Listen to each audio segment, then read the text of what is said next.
দুপুরে রাজধানীর কারওয়ান বাজারে প্রথম আলো কার্যালয়ের সামনে ভারতীয় আগ্রাসনের প্রতিবাদে আন্দোলন শুরু করে বিক্ষোভকারীরা।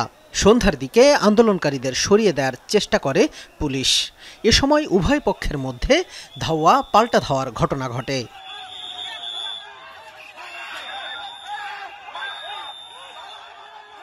পরিস্থিতি নিয়ন্ত্রণে পুলিশ টিয়ারশেল ও সাউন্ড গ্রেনেড নিক্ষেপ করে।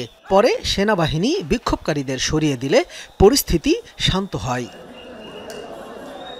আন্দোলনকারীরা বলছেন, দেশবিরোধী কর্মকাণ্ডের সাথে জড়িত প্রথম আলো ও ডেইলি স্টার।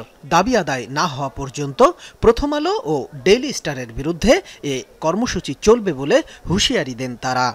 মাগরিবের পর পুলিশ এবং সেনাবাহিনী আমাদেরকে ব্লক করে ফেলে। ব্লক করে কোনো রকম কথা ছাড়া আমাদের সাথে কোনো রকম উস্কানি কোনো কিছু না, তারা আমাদের উপর লাঠিচার্জ করে সরাই দেয়। প্রথমে প্রাথমিকভাবে আমাদের দুইটা ভাই মাথা ফেটেছে, তারা আহত হয়। এই 24শে আন্দোলনের পর আমরা ভেবেছিলাম যে পুলিশ এবং জনগণ তারা গিয়ে বন্ধু হবে, হ্যাঁ, কিন্তু দেখা গেল যে এই সাধারণ মানুষদেরকে লাঠিচার্জ করতেছে। পরে ঘটনাস্থল পরিদর্শন করেন ডিএমপি কমিশনার শেখ মোহাম্মদ সাজ্জাদ আলী।